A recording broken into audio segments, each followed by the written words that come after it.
4월 18일 오늘의 만나 성경 말씀은 요한복음 20장 19절에서 23절 말씀입니다. 이날 곧 안식 후 첫날 저녁 때에 제자들이 유대인들을 두려워하여 모인 곳의 문들을 닫았더니 예수께서 오사 가운데 서서 이르시되 너희에게 평강이 있을지어다. 이 말씀을 하시고 손과 옆구리를 보이시니 제자들이 주를 보고 기뻐하더라. 예수께서 또 이르시되 너희에게 평강이 있을지어다. 아버지께서 나를 보내신 것 같이 나도 너희를 보내노라. 이 말씀을 하시고 그들을 향하사 숨을 내쉬며 이르시되 성령을 받으라. 너희가 누구의 죄든지 사하면 사하여질 것이요 누구의 죄든지 그대로 두면 그대로 있으리라 하시니라. 아멘. 오늘 만나로 만나주시는 하나님을 기대합니다. 제자들은 메시아로 오신 스승님께서 그만 처형당하시는 모습을 보았습니다. 체포당하실 때부터 제대로 힘도 쓰지 않고 저항도 하지 않으셨습니다. 정말 힘없이 죽으셨습니다. 지난 3년 이상을 추종하면서 고대하고 예상했던 것과는 전혀 다른 일이 일어나고야 만 것입니다. 제자들은 속된 로마 제국을 대체해주는 성스러운 하나님 나라가 권능 가운데 임할 것을 기대했습니다. 실제로 예수님께서는 갈릴리와 인근 변두리에서 숱한 이적과 표적으로 하나님 나라가 가까이 왔음을 보여주셨지 않습니까? 하나님 나라가 어떤 곳인지도 비유로도 가르쳐 주셨습니다. 어느 날 예수님께서 예루살렘 행을 결정하시자 제자들은 그날이 가까이 왔다고 생각했습니다. 누가 큰가 서로 비교하고 다투는 일도 자주 벌어졌습니다. 서로 높은 자리를 바라는 제자들의 공동체 분위기는 예전 같지 않았습니다. 그때마다 예수님께서는 섬기는 종이 되어야 하나님 나라의 큰 자가 된다는 가르침을 주셨지만 제자들은 흘려 들었습니다. 심지어 고난받고 죽을 뿐 아니라 사흘 만에 부활하실 것도 말씀하셨지만 베드로는 그건 아니지요 하면서 만류했습니다. 다른 제자들도 같은 심정이었을 겁니다. 그런데 예수님은 설마 했는데 처형당해 버리신 겁니다. 충격이었습니다. 자신들의 인생도 끝이 난 것 같았습니다.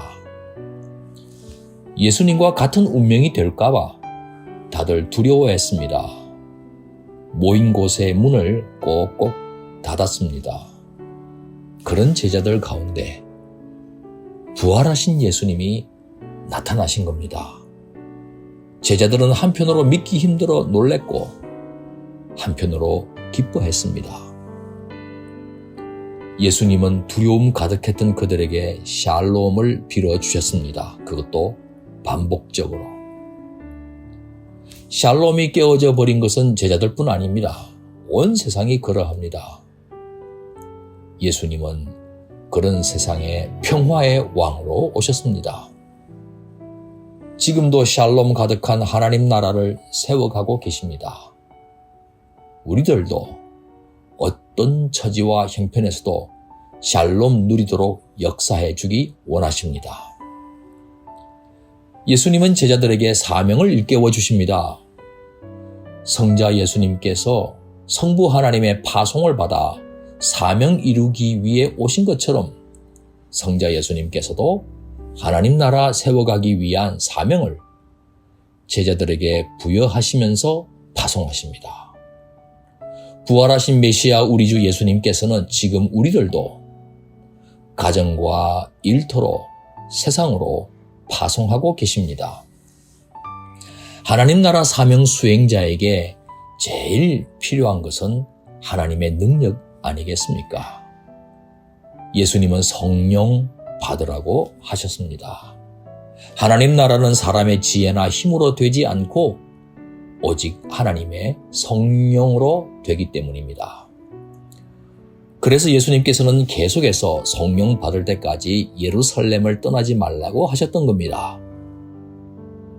우리가 세상에서 천국 사명을 수행하는 인생이 되기로 결단한다면 성자 예수님께서는 우리에게 성령의 권능을 부어주시며 세상 끝날까지 우리와 함께 하실 것입니다.